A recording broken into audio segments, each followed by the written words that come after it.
Black living in a colonial society of Trinidad and Tobago, control was absent in each of these areas, hence the absence of writing, especially creative writing, and hence the lack of recognition of writing as a possible vocational profession. As a female and a Black presently living in a society that is, in many respects, still colonial, I refer here to Canada's relationship with the United States of America, and a society which is politely but vehemently racist. While I may have gained some control of my word and its image-making capacities, control of information and production is still problematic.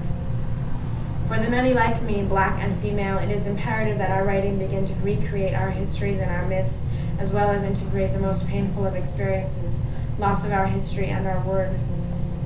The reacquisition of power to create one's own image and to create one's own image is vital to this process. It reaffirms for us that which we have always known, even in those most darkest of times which are still with us, when everything conspired to prove otherwise, that we belong most certainly to the race of humans. That's it. To mind when I heard the word writer, I would have said nothing. What I wanted to be most of all was a spy, and after reading about spies in World War II, spying was much more real to me than writing. After all, there was an empire, and we, its loyal subjects, had to defend it. Black and brown middle-class people, my family, short on money but long on respectability, belonged to this class, wanted their children to get good jobs, and better yet, to go into professions. Massa Day was done, and dreams were running high. My son, the doctor. Education was open to everyone, girl and boy alike. My daughter, the lawyer.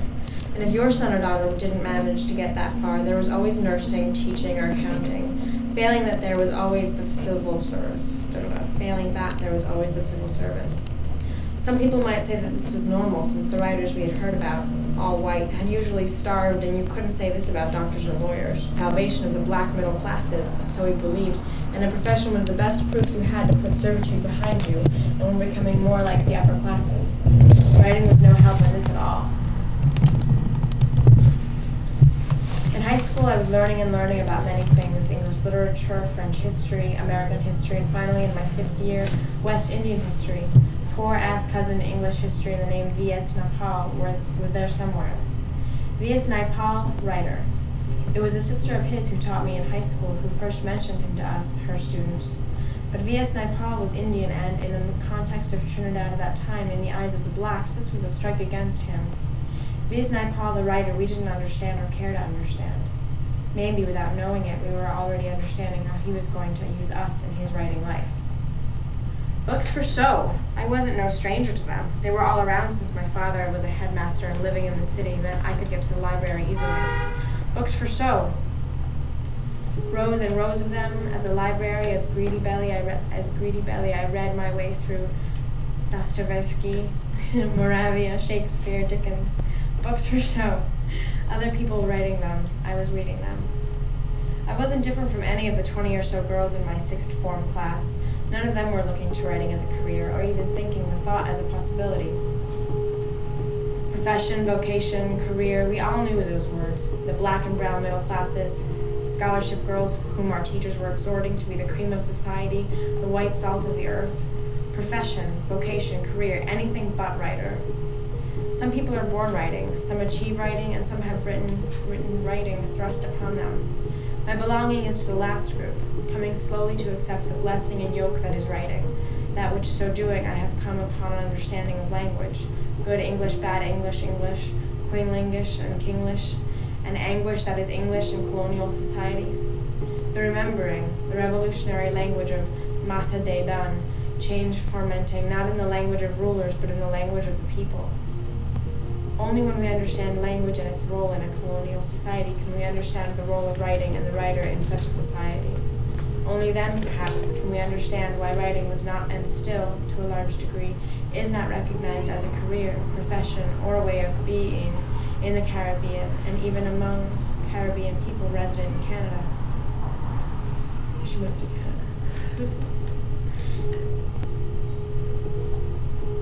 What follows is my attempt to analyze and understand the role of language and the word from the perspective of a writer resident in a society which is still very much colonial, Canada, a writer whose recent history is colonial and continues to cast very long shadows.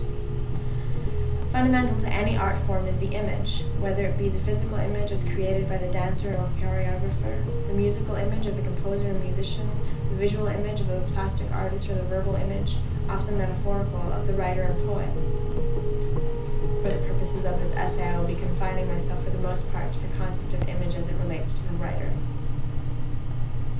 While, however, it may be quite easy to see the role of image as it relates to the visual artist, it may be less easy to do so with respect to the writer. The word image is being used here to convey what can only be described as the irreducible essence, the image, of creative writing. It can be likened to the DNA molecules at the heart of all life. The process of giving tangible form to this image may be called imaging, or the imagination. Use of unconventional orthography, image, in this instance, does not only represent the increasingly conventional deconstruction of certain words, but draws on the Rastafarian practice of privileging the I in many words. Image, rather than image, is, in fact, a closer approximation of the concept under discussion in this essay. In her attempt to translate the image into meaning and non-meaning, the writer has access to a variety of verbal techniques and methods: comparison, simile, metaphor, metonymy, symbol, rhyme, allegory, fable, myth, all of which aid her in this process. Whatever the name given to the technique or form, the function remains the same, that of enabling the artist to translate the image into meaningful language for her audience. The power and threat of the artist, poet, or writer lies in this ability to create new images, images that speak to the essential being of the people among whom and for the artist creates. If allowed free expression, these images succeed in altering the way society perceives itself and, eventually, its collective consciousness. For this process to happen, however, a society needs the autonomous image maker, for whom the image and the language of any art form become what they should be, a well-balanced equation. When in the early 1900s, Picasso and his fellow artists entered their so-called primitive stage, they employed what had traditionally been an African aesthetic of art and sculpture and succeeded in permanently altering the sensibilities of the West towards this aesthetic. In the wake of European colonial penetration of Africa and Oceania, the entire art world was, in fact, revolutionized, and the modernist art movement was born.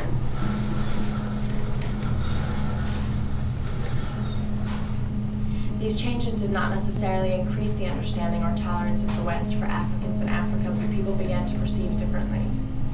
Images then comprised the African aesthetic had previously been thought to be primitive, naive, and ugly, and consequently had been dismissed not only by white Westerners, but by the Africans themselves living outside Africa. So far were Africans themselves removed from their power to create, control, and even understand their own images. The societies in which these New World Africans lived, North and South America, England, the Caribbean, lacked the needed matrix in which the autonomous image maker could flourish. The only exception to this is to be found in musical traditions where, despite the hostility of these predominantly white societies, the African image maker in musical art forms was successful in producing authentic art, which has also permanently influenced Western music.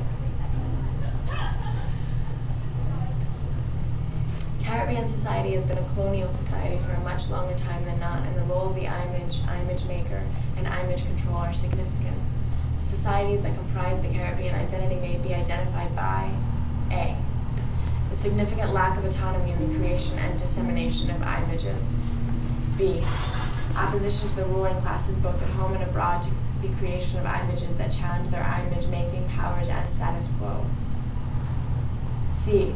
Restricting of indigenously created images to marginal groups, example reggae and calypso. While changes like independence have improved some of these circumstances, both within the Caribbean and within Caribbean societies and the large metropolitan centers overseas, these factors continue to affect the artist and particularly the writer. The tradition of writing for the Caribbean and Caribbean people is a brief one, and briefer still is the Afrocentric tradition in that writing. Gets more exciting. I argued above that at the heart of all creative writing is the image. The tangible presentation of this is the word, or word symbol as I prefer to describe it. The success of the execution of this image, be it poetical or in the extended metaphor of the novel, depends to a large degree on the essential tension between the image and word, or words given voice to the image. Tension is created by the interplay of image and word. image creating word, word giving rise to further image, and so on. This process is founded upon familiarity with word and image. Familiarity being used here in the sense of being kin to, part of, related to. What is assumed here, but probably should not be, is also a growing familiarity with being and how it relates to the outer world. If this process is as it should be, then the autonomous image server serves, image maker serves the function of continually enriching the language by enlarging the source of images, in particular metaphorical image. If we accept the living language continually encapsulates, if we accept that living language continually encapsulates, reflects, and refines the entire experiential life and worldview of the tribe, the race, and consequently of society at large, and if we accept that the poet, the storyteller, the singer, or balladeer, through their words, express this process in their work, then we must accept that this process becomes one way in which a society continually accepts, integrates, and transcends to experiences positive or negative.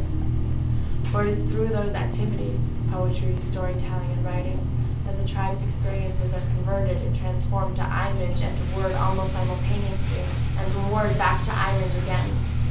So metaphorical life takes place, so the language becomes richer, the store of metaphor, myth, and fable enlarged, and the experience transcended not by exclusion and alienation, but by inclusion and the linguistic psyche, the racial and generic memory of the group. The progenitors of Caribbean society as it exists today created a situation such that the equation between image and word was destroyed for the African. The African could still think the image, she could still conceive of what was happening to her, but in stripping her of her language, in denying the voice power to make and simultaneously to express the image, in denying voice expression, in fact, the ability and power to use the voice was effectively stymied.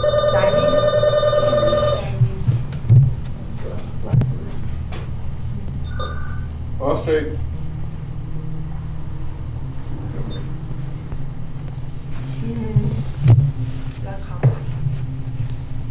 We could go further and argue that with the withering of the word in the New World, not only did the image die, but also the capacity to create one's own image.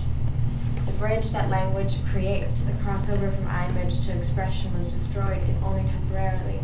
Furthermore, alien and negative European languages would replace those African languages recently removed, and, irony of all ironies, when the word-image equation was attempted again, this process would take place through a language that was not only experientially foreign, but also etymologically hostile and expressive of the non-being of the African.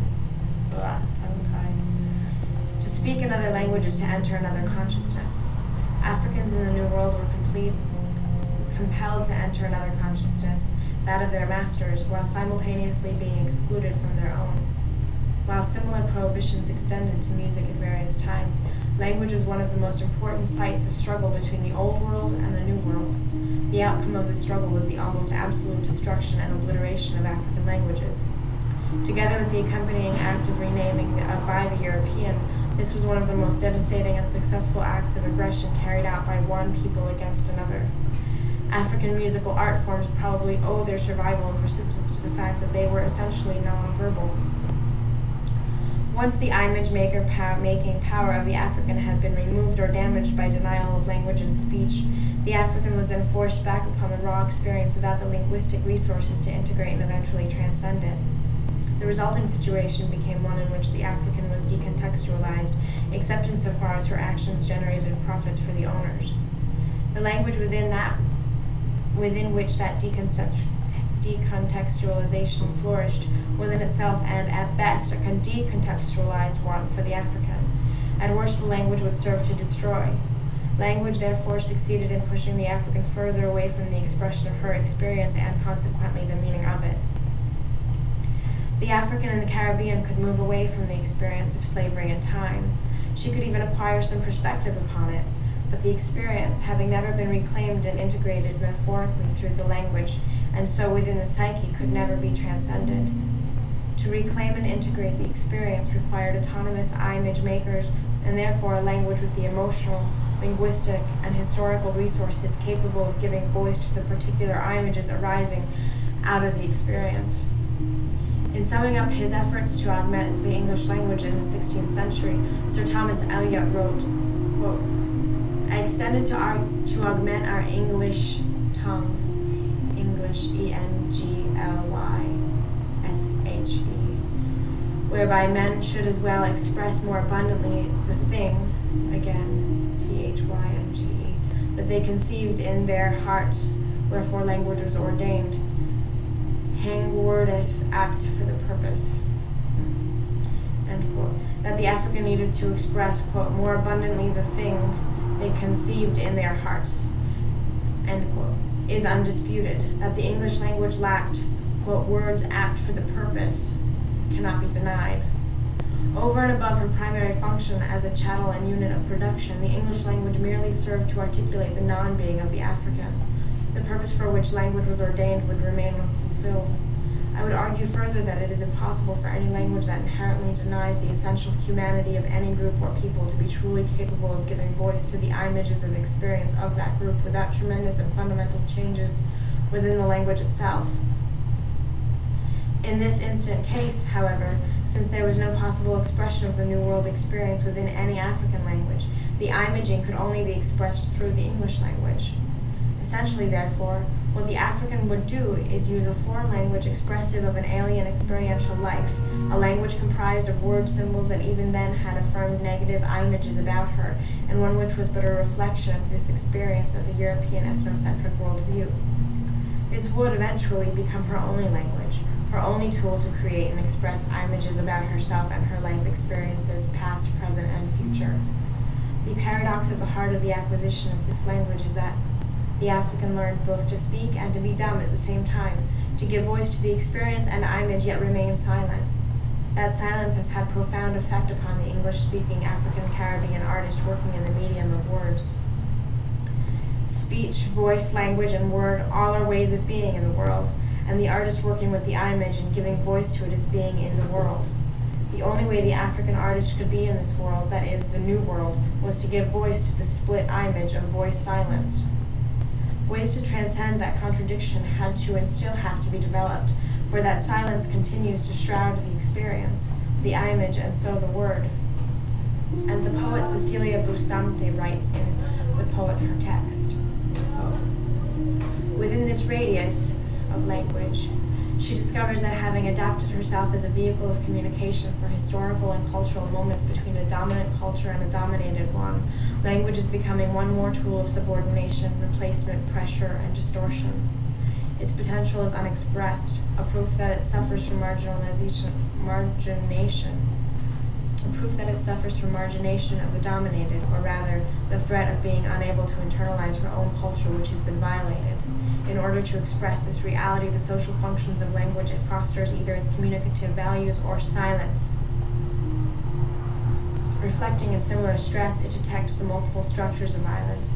Its authenticity is tested in the confusion of recognition and the tense structures of violation and domination that, whether paradoxical or contrary, are always obstructive. This is the dilemma of the dominated, to disappear or change at the prices of their lives." End quote. Concerning literature in the Caribbean, C.L.R. James has written that, quote, "Language for us is not a distillation of our past. If by language is meant Queen's or King's English as we know it, this statement is true, because that language, for all the reasons given above, can never be a distillation of our past. But what the ordinary African, the African on the Papine bus, or the Port of Spain route taxi, or the Toronto subway, produced from the only linguistic behavior allowed her, that is functionality, at its barest level, in the English language, is truly and surely a distillation of her past. It may not be the clearest distillation, but it remains a distillation all the same. In the vortex of the New World slavery, the African forged new and different words, developed strategies to impress her experience on the language. The formal standard language was subverted, turned upside down, inside out, and even sometimes erased. Nouns became strangers to verbs and vice versa. Tonal accentuation took the place of several words at a time. Rhythms held sway. Many of these techniques are rooted in African languages. Their collective impact on the English language would result in the latter being, at times, unrecognizable as English. Bad English, broken English, patois, dialect. These words are for the most part negative descriptions descriptions of the linguistic result of the African attempting to leave her impress on the language. That language now bears the living linguistic legacy of a people trying and succeeded in giving voice to their experience in the best and sometimes the only way possible. The havoc that the African wreaked upon the English language is, in fact, the metaphorical equivalent of the havoc that coming to the New World represented for the African. Language then becomes more than a distillation, it is the truest representation, the mirror image of that experience. Language of the people, language for the people, language by the people, honed and fashioned through a particular history of empire and savagery. A language also nurtured and cherished on the streets of Port of Spain, San Fernando, Borcer village, and Sangre Grande, in the look, she, they, and lay we go, in the mouths of the Calypsonians, Jean and Dinah, Rosita and Clementina, Mama Lookabooboo, the Cusbuds, the Limers, the Hoss whores, the Jacobats, and the market women. These are the custodians and lovers of the strange, wonderful, you take it easy jive, as kick-ass massa day done chamarangas, as we own old mass, pretty mass, pan sweet language. I'm killing it. A more accurate description of this language would be to call it a demotic variant of the English, the Caribbean demotic.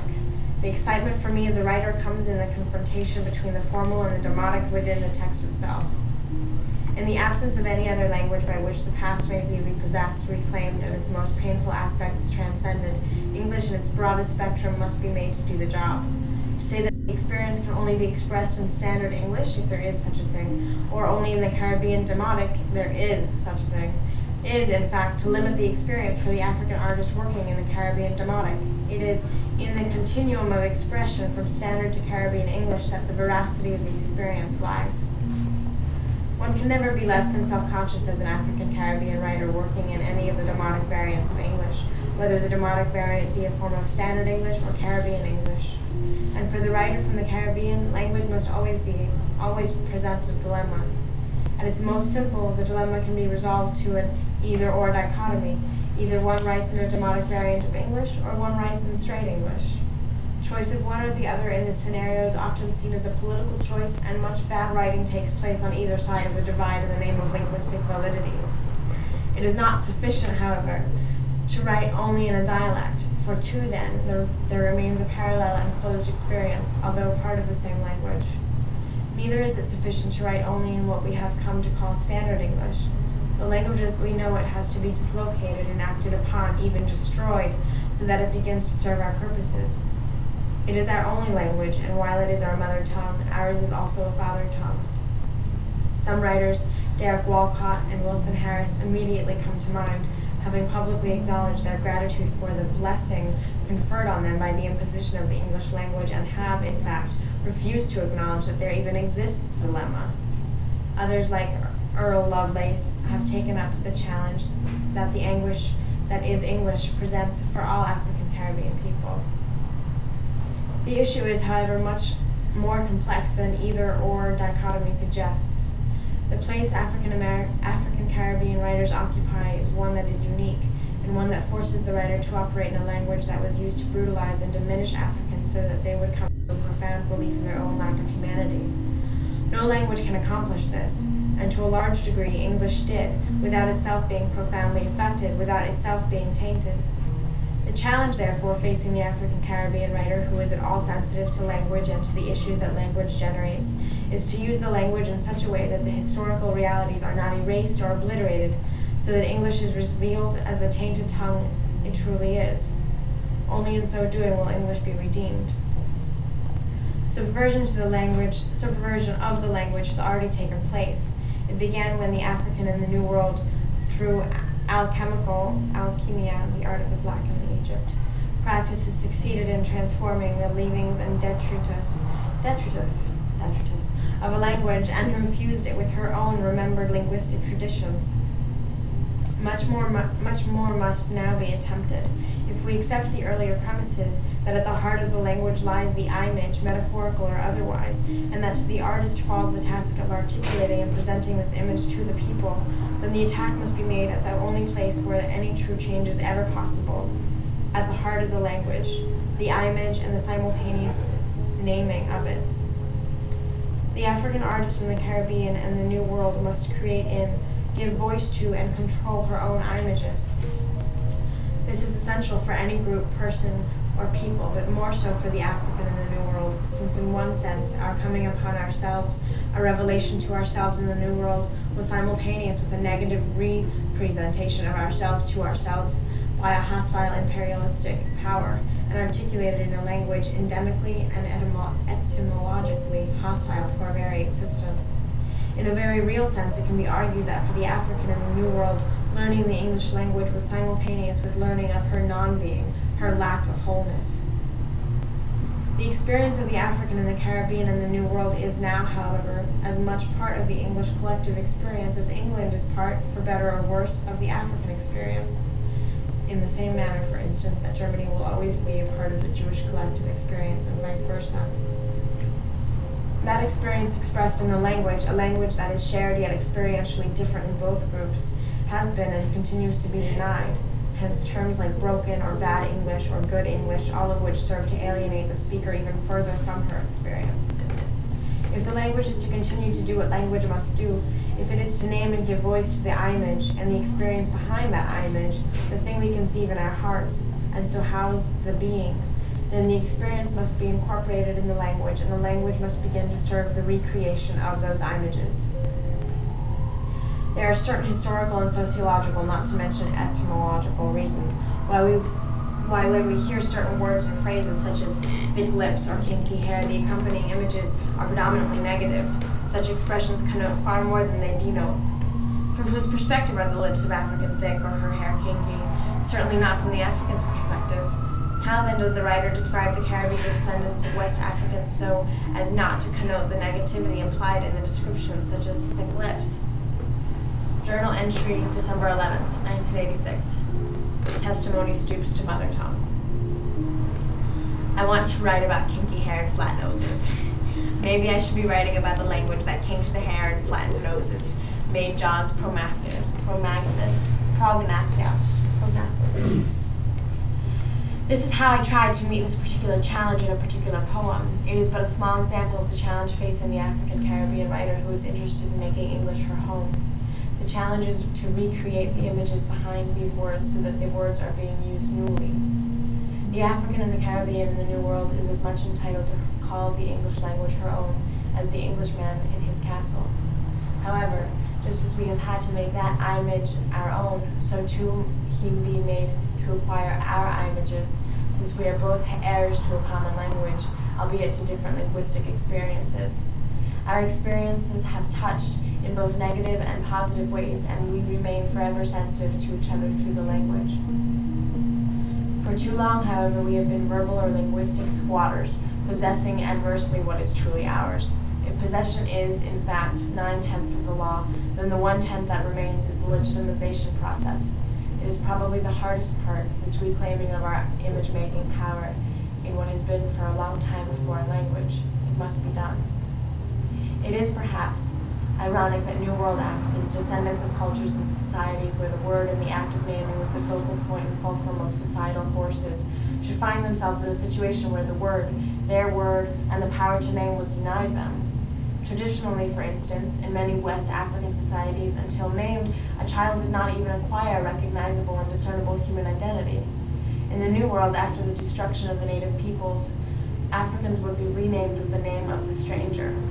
If what the artist does is create her own image and give name to that image, then what the African artist from the Caribbean and the New World must do is create in, while giving name to, her own image, and in so doing eventually heal the word wounded by the dislocation and new balance of the word-image equation. This can only be done by consciously reconstructing, reshaping, and, if necessary, destroying the language. When that equation is balanced and unity of word and image is once again present, then and only then will we have made the language our own. This is not a conclusion. What happens when you are excluded from the fullness and wholeness of language? What happens when only one aspect of a language is allowed you, as woman, as black? What happens when the language of ideas is completely removed and nothing is given to replace it? Surely thought requires language. How can you, without language, think or conceptualize? What happens to a language that is withheld or only used in a particular way with its users? Does it become disassociated? One-level business, one-level orders, commands, abuses, brutality, one-level education to a specific purpose and level. What of celebration? What of love? What of trust between individuals? There can be no conclusion to the issues raised in this essay, since language is always and continually changing, a fluid phenomenon. One version of this paper was published many years ago in the journal Fireweed, 1983, and at that time I called this section postscript and wrote that it was, quote, not a conclusion because the issues raised here are still very much undecided. The questions I raised then were, how does one begin to destroy a language? How does one replace the image behind the word? I replied then that those questions remained unanswered and would probably remain so for a long time. I am now struck at how prescient I was in that original article about many of the issues I was to deal with in my writing subsequent to the writing of the paper. The absence of writing could be seen as something of a blueprint for my poetic and writing life. Have I answered those questions, or do they still remain unanswered? I believe I have come closer to answering them than I did 6 years ago. The manuscript, She Tries Her Tongue, has taken me a long way towards the goal of decentering the language. This is not the same thing as destroying a language, which is a far harder thing to do. Also, destruction connotes great sturm and drang when, in fact, what words just as well at times is a more subtle but equally profound approach. For instance, in the poem Discourse on the Logic of Language, the issue that I raised in the earlier postscript, that of father tongue vis-a-vis a mother tongue, some sort of balance is achieved despite the anguish of English and despite the fact that English is both a mother tongue and a father tongue. In the accompanying journal I kept as I worked on She Tries Her Tongue, I write as follows. I am laying claim to two heritages, one very accessible, the other hidden. The apparent accessibility of European culture is dangerous and misleading, especially what has been allowed to surface and become de rigueur. To get anything of value out of it, one has to mine very, very deeply, and only after that does one begin to see the connections and linkages within other cultures. The other wisdoms, African wisdom, needs hunches, gut feelings, and a lot of flying by the seat of the pants, free falls only to be caught at the last minute. It calls for a lot more hunting out of the facts before one can even get to the essence, because in almost exact reversal with European culture, not much has been allowed to surface. I'm almost tempted to say that one can, for that reason, trust that information more. I'm almost tempted to say that one can, for that reason, trust that information more. I must add now that the lack of information bears directly on one's ability to make images. The linguistic rape and subsequent forced marriage between African and English tongues has resulted in a language capable of great rhythms and musicality, one that is and is not English, and one which is among the most vital in the English-speaking world today. The continuing challenge for me as a writer-poet is to find some deeper patterning, a deep structure, as Chomsky puts it in my language, the Caribbean Demotic. The challenge is to find the literary form of the Demotic language. As James Baldwin has written, quote, Negro speech is not a question of dropping S's or N's or G's, but a question of the beat. At present, the greatest strength of the Caribbean Demotic lies in its oratorical energies, which do not necessarily translate to the page easily. Just as the language that English people write is not necessarily or often that which is spoken by them, so too what is spoken in the streets of Trinidad or by some Caribbean people in Toronto is not always going to be the best way of expressing it on the page. To keep in deep structure, the movement, the kinetic energy, the tone and pitch, the slides and glissandos of the Demotic within a tradition that is primarily page-bound, that is the challenge. In the former postscript, I wrote that it was perhaps ironic that a critique of the use and role of English in a particularly brutal historical context should be written in standard English, but that in itself throws into sharp relief the dilemmas described above. I was not completely satisfied with my argument then that the dilemma as to what language was appropriate was answered by my argument that the English language in its complete range belonged to us, and whatever mode best suited our needs should be used. In fact, the problem was that the piece itself did not, as I now believe it ought to, reflect that range that I spoke of. Unlike the former piece, the opening paragraphs of this present piece explain the absence of writing in my early life, are written closer to the Caribbean Demotic than to standard English. Could or ought I have to continue the entire piece in this style? Perhaps, but I do believe that the present piece is a far truer reflection of how I function linguistically than the original one. While I continue to write in my father tongue, I continue the quest I identified in 1983 to discover my mother tongue, trying to engender by some alchemical practice a metamorphosis within the language which from the father tongue to the mother tongue. Will I recognize this tongue when I find it, or is it rather a matter of developing it rather than finding it? Whatever metaphorical images one uses, discovery or development, the issue of recognition is an important one, since implied within the word itself is the meaning, the image of knowing again. There was a profound eruption of the body into the text of She Tries Her Tongue. This represents a significant development for me as a poet. The manuscript has become a blaze among a poetic path.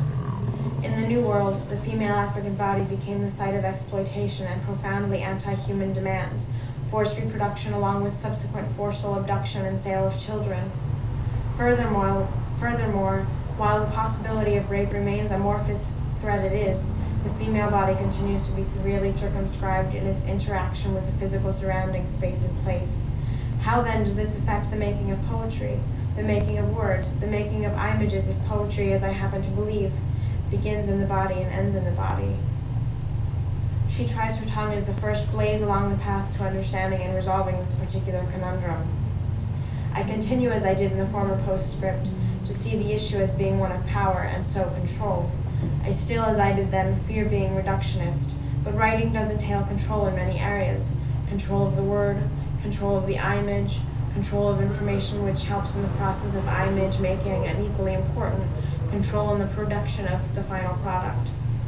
By the time the manuscript She Tries Her Tongue comes into print, it will be almost 2 years and many, many rejections after its completion, despite its winning the Casa de las Americas Prize in 1988. As a female and a black living in a colonial society of Trinidad and Tobago, control was absent in each of these areas, hence the absence of writing, especially creative writing, and hence the lack of recognition of writing as a possible vocational profession. As a female and a black presently living in a society that is, in many respects, still colonial, I refer here to Canada's relationship with the United States of America, and a society which is politely but vehemently racist. While I may have gained some control of my word and its image-making capacities, control of information and production is still problematic. For the many like me, black and female, it is imperative that our writing begin to recreate our histories and our myths, as well as integrate the most painful of experiences, loss of our history and our word. The reacquisition of power to create in one's own image and to create one's own image is vital to this process. It reaffirms for us that which we have always known, even in those most darkest of times which are still with us, when everything conspired to prove otherwise, that we belong most certainly to the race of humans. That's it.